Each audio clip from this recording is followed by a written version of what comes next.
Senden bu kadar kolay vazgeçeceklerini sanmıyorum İlhan. Belli ki oyun büyük Gülay. Hep böyle oluyor. Biri büyüdü mü basıveriyorlar üstüne. Bunca sene çalışmışlığım var. Bir günde çiziveriyorlar adamın üstünü. Hem de kimin için? Sefilin teki için.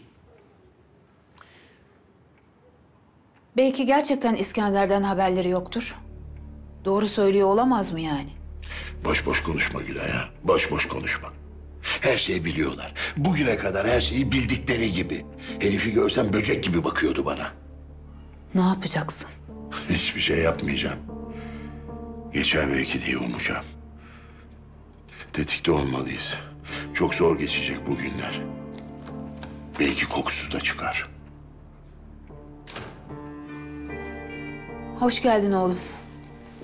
Afiyet olsun. İskender Akay'ın selamı var. Bu ne?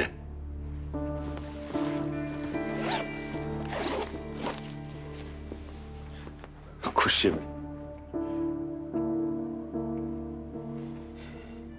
Ya Cihangir, ben sana her şeyden uzak dur diyorum. Sen gidip adamın paralarını toparlayıp getiriyorsun. Baba bir şey yapmak zorundaydım. Böyle elimiz kolumuz bağlı oturamayız. Bilmediğim bazı şeyler var Cihangir. Anlat. Bak sen kendi işine bak. Ben de kendi işime bakayım. Bildiğim gibi, alıştığım gibi. Bu işi bugüne kadar nasıl getirdiysem öyle. Baba bu İskender gibi adamların dili değil. Korkmadığımızı, hatta istersek işleri nereye vardıracağımızı göstermemiz gerekiyor. İskender'i sen bana mı anlatıyorsun ha? Ben biliyorum İskender'i. Etrafımda dolanırdı, elimi öperdi. Maalesef geçti o günler. Cihangir, İskender benim muhatabım değil. Tamam mı? Ya sen bu işi ne zannediyorsun? Çocuk oyunu mu sanıyorsun ha? Daha açık konuşsana o zaman baba. Kim dedi çocuk oyunu diye? Yukarısı var oğlum. Gülay, sen karışma. İskender yukarıdan emir almasa, destek almasa böyle bir şey yapamazdı demek istiyor baba. Yeter ya! Yeter, ne konuşuyorsunuz siz? Gülay, sen konuşmayacaksın. Sen de ben ne diyorsam onu yapacaksın. Başka hamle istemiyorum.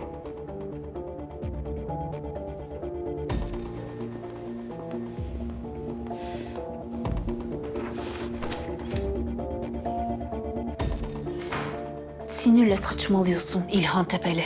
Sen bu çocuğu yanında mı istiyorsun yoksa karşında mı? Ne oldu yani şimdi? Bağırdın, çağırdın. Düzeldi mi her şey?